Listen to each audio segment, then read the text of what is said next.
Today I escaped anxiety. Or no, I discarded it because it was within me, in my own perceptions, not outside. Everything needed for our well-being is right before us, whereas what luxury requires is gathered by many miseries and anxieties. Let us use this gift of nature and count it among the greatest things. The chief task in life is simply this: to identify and separate matters, so that I can say clearly to myself with our externals, not under my control, and which have to do with the choice I actually control. Where then do I look for good and evil? Not to uncontrollable externals, but within myself to the choices that are my own. It's ruinous for the soul to be anxious about the future and miserable in advance of misery, engulfed by anxiety that the things it desires might remain its own until the very end. For such a soul will never be at rest. By longing for things to come, it will lose the ability to enjoy present things.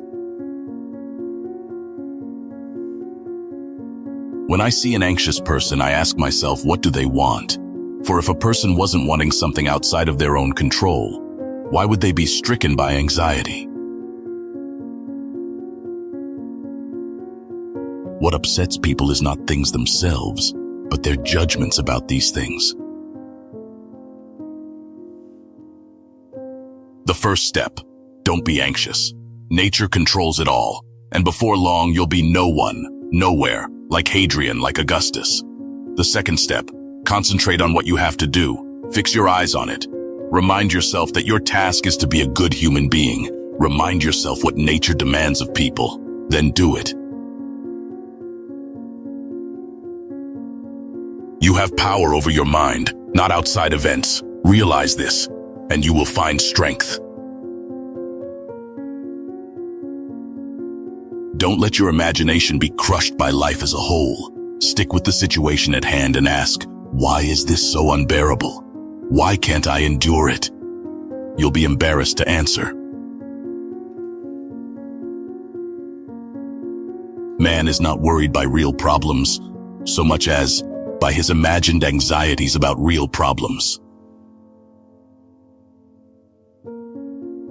True happiness is to enjoy the present, without anxious dependence upon the future, not to amuse ourselves with either hopes or fears, but to rest satisfied, for he that is wants nothing.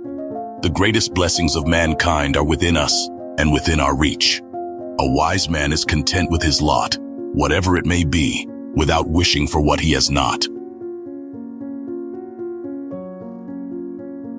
There is only one way to happiness, and that is to cease worrying about things which are beyond the power of our will.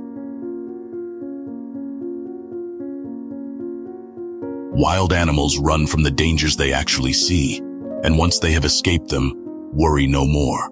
We, however, are tormented alike by what is past and what is to come.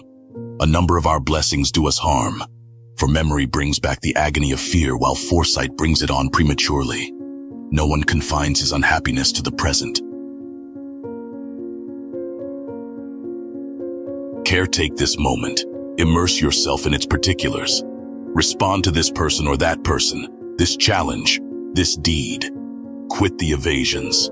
Stop giving yourself needless trouble. It is time to really live, to fully inhabit the situation you happen to be in right now. You are not some disinterested bystander. Participate, exert yourself.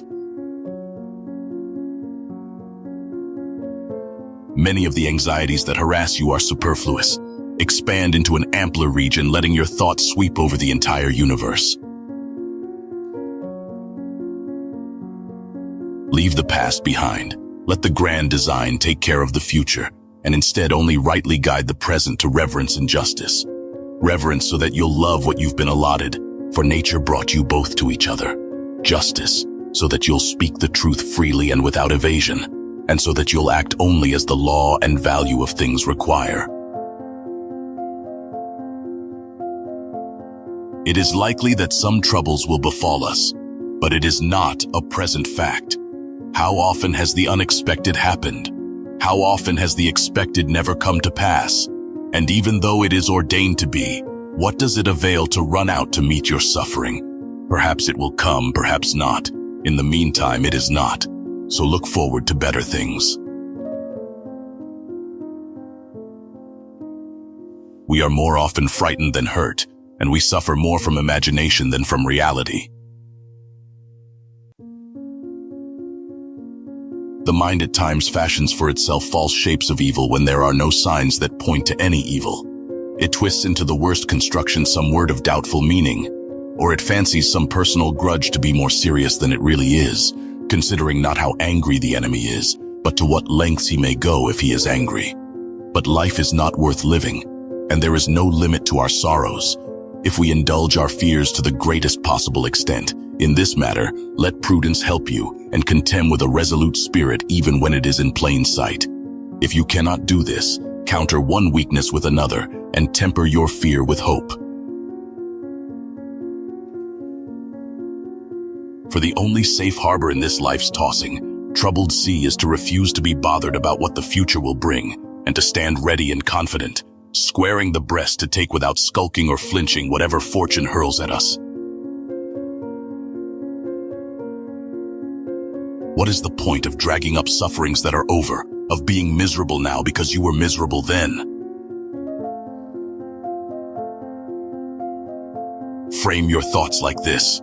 You are an old person. You won't let yourself be enslaved by this any longer, no longer pulled like a puppet by every impulse, and you'll stop complaining about your present fortune or dreading the future.